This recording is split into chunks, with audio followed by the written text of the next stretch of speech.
नमस्कार दोस्तों, मैं आशीष मिश्रा फेमस नॉलेज के यूट्यूब चैनल में आप सभी का स्वागत करता हूं।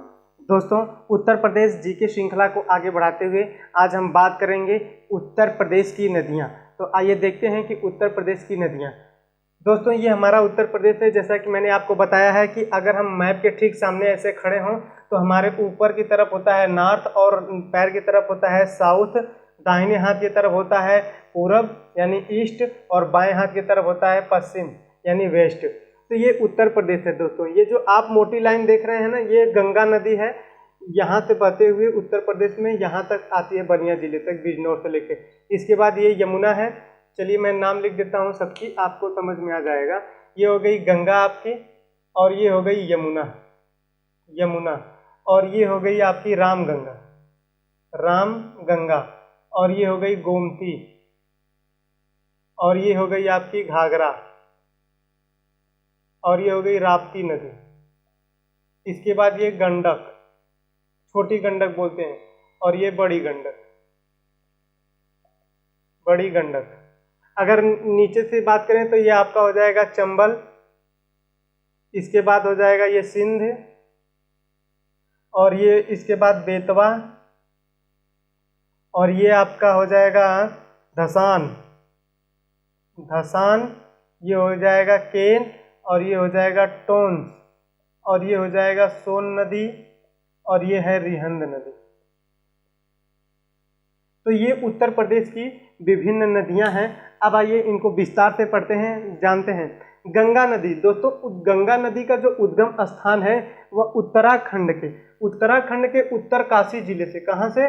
उत्तराखंड के उत्तरकाशी जिले में गंगोत्री के पास से एक हिमानी है, गोमुख हिमानी करके। तो यहाँ से गंगा का उद्गम होता है।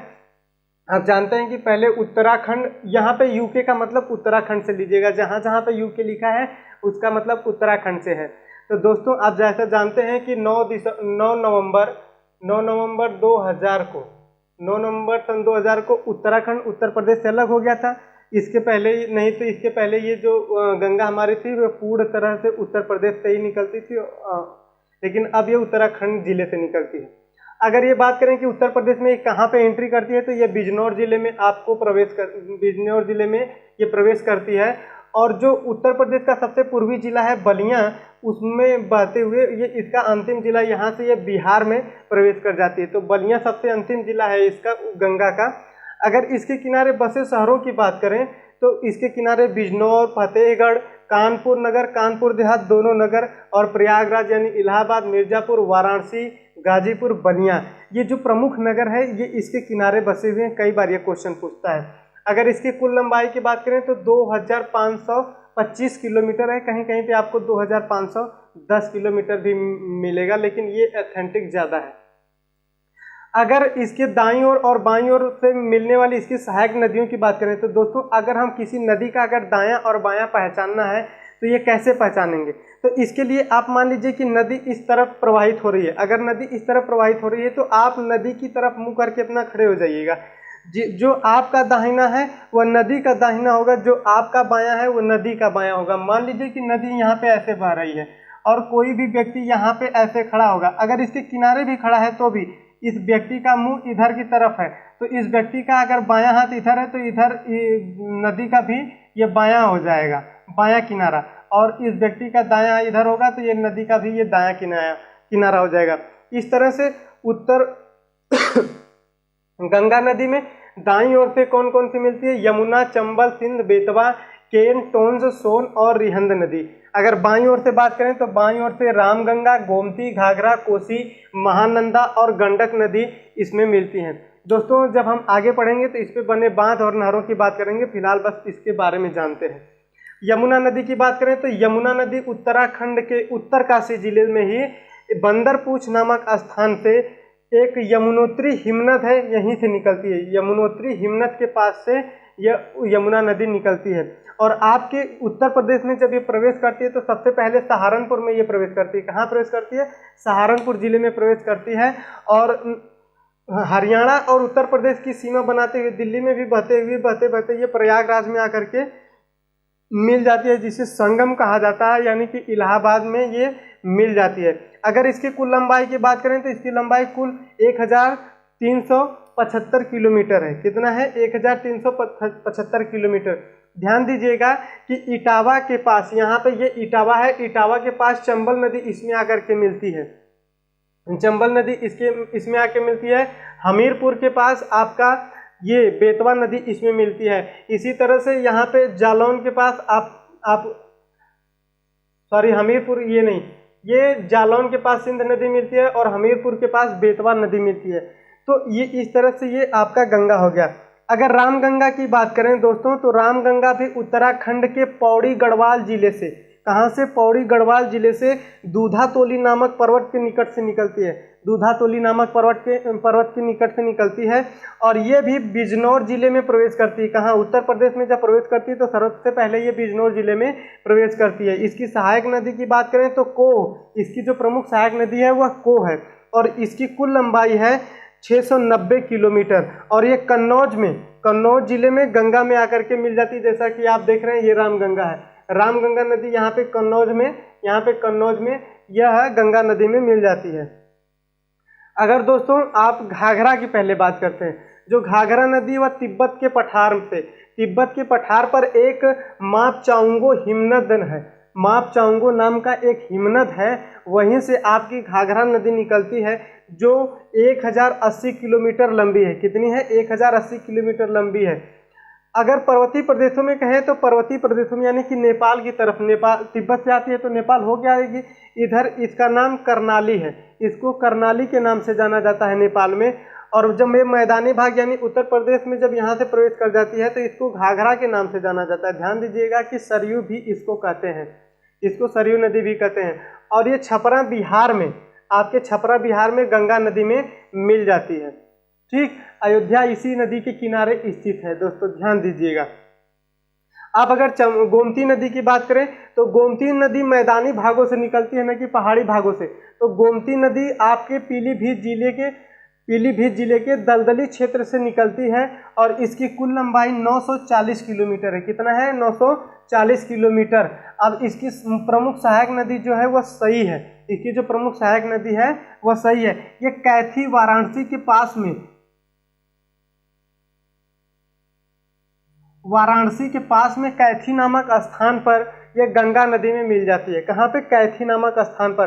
कई बार आता है कि हमारा उत्तर प्रदेश का जो राजधानी है, हमारे उत्तर प्रदेश की जो राजधानी है लखनऊ, वह किस नदी के किनारे है? तो ये गोमती नदी के ही किनारे है। सुल्तानपुर और सीतापुर, जौनपुर, ये भी जो जिले हैं ये इसी गोमती नदी के किनारे हैं।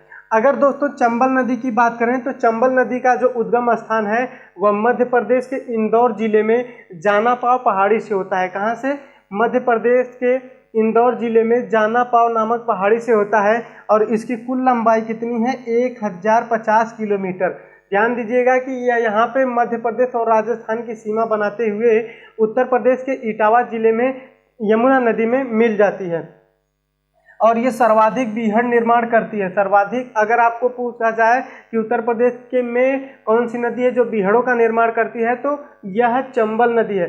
दोस्तों अभी आपको बताता हूँ बीहड़ क्या होता है। पहले देखते हैं इसकी सहायक नदी काली सिंध, पार्वती और बनास, इसकी जो सहायक नदियाँ हैं वह चंबल की सहायक नदी हैं और इसी नदी पर, चंबल नदी पर जवाहर सागर, गांधी सागर बांध और महाराणा प्रताप सागर बांध बनाया गया है। दोस्तों बीहड़ क्या होता है? मान लीजिए कि ये नदी है, आप देख रहे हैं कि जैसे कि ये नदी है। अब ये नदी है, नदी में जब बरसात होती है तो आप देखते हैं कि इधर से बहते हुए चारों तरफ से ऐसे ऐसे पानी आता है। तो जब ये जो पानी बह के आता है तो यहाँ से ये अपने साथ बहुत ज़्यादा मिट्टी लेके आता है। जैसे यहाँ पे चारों तरफ जिधर से पानी जा रहा है वहाँ पे बहुत ज़्यादा गड्ढा हो जाता है, बहुत बड़े बड़े गड्ढे हो जाते हैं, इसी को कहते हैं बीहड़। तो इस तरह से सबसे ज़्यादा बीहड़ बनाने वाली ये भारत की लगभग नदी है जो सबसे ज़्यादा बीहड़ बनाती है। अब दोस्तों देखते हैं कि राप्ती नदी, जो ये आपकी राप्ती नदी है, यहाँ पे ये धौलागिरी पर्वत, ये धौलागिरी नेपाल हिमालय में पड़ता है। धौलागिरी के दक्षिण में एक रुकुमकोट नामक स्थान के पास से ही निकलती है ये आपकी राप्ती नदी, जिसकी कुल लंबाई है 640 किलोमीटर। अगर इसकी मुख्य सहायक नदी की बात करें तो रोहिणी नदी है। तो दोस्तों ये हमारी राप्ती नदी होगा। आगे देखते हैं, आइए और सारी नदी।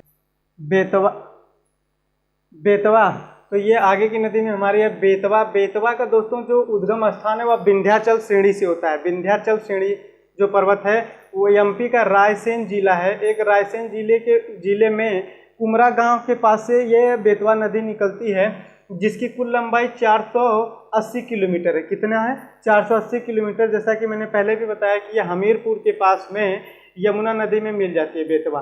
और इसी नदी पर माता टीला बांध, परीक्षा बांध और रानी लक्ष्मीबाई बांध बनाया गया है। जब हम बांधों की श्रृंखला पढ़ेंगे तो उसका डिटेल में जानकारी प्राप्त करेंगे। तो अगली नदी हमारी टोंस।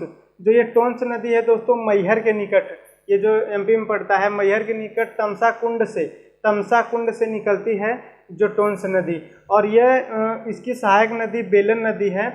दोस्तों ध्यान दीजिएगा कि ये गंगा में सीधे जा कर के मिलती है। इसके पहले ये जो नदियाँ थी चंबल, सिंध, बेतवा, धसान, केन, ये जो नदियाँ हैं यह यमुना की सहायक नदी हैं और यमुना जो है गंगा की सहायक नदी है। तो इस तरह से ये भी गंगा की सहायक नदी बन जाती हैं। लेकिन ये जो टोंस नदी है आप देखिए सीधे ये गंगा में मिलती है। कहाँ पे? सिरसा नामक स्थान, इलाहाबाद में एक सिरसा नामक स्थान है, वहीं पर ये गंगा में मिल जाती है। इसकी कुल लंबाई 265 किलोमीटर है। कितना है? 265 किलोमीटर। अब अगर अगली नदी की बात करें तो केन नदी है। केन नदी का उद्गम स्थल है दोस्तों कैमूर की पहाड़ियों से। कैमूर की पहाड़ियों से केन नदी निकलती है, जिसकी लंबाई है 380 किलोमीटर। कितना है? 380 किलोमीटर। और इसको कर्णवती के नाम से भी जानते हैं। जो महारानी थी वहाँ जबलपुर की, उनके नाम पर भी इसको जानते हैं। तो ये कर्णवती के भी नाम से जानते हैं। और ये भोजहा के निकट यमुना नदी में मिल जाती है। कहाँ? भोजहा के निकट यमुना नदी में मिल जाती है। दोस्तों अगर अगली कड़ी में नदी की बात करें तो सोन नदी आती है, जो ये अमरकंटक की पहाड़ियों से शेषाकुंड नामक स्थान से निकलती है। अमरकंटक की जो पहाड़ी श्रेणी है जहाँ से नर्मदा और ताप्ती नदी भी निकलती है, तो वहीं से शेषाकुंड नामक स्थान से ये निकलती है।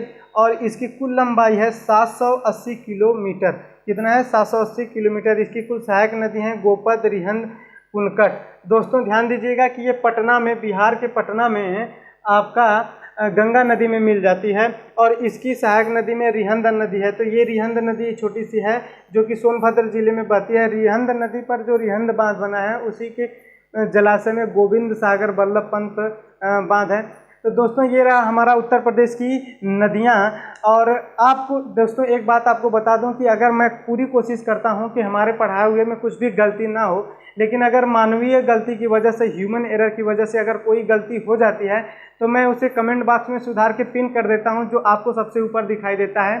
तो दोस्तों ये रही आज की नदियाँ। मिलते हैं जब भारत की नदियाँ पढ़ेंगे तो आपको ढेर सारा मैं ट्रिक बताऊँगा। बहुत अच्छे आपको नदियों को याद करने का तरीका मिलेगा। तो इस तब तक के लिए नमस्कार, जय हिंद।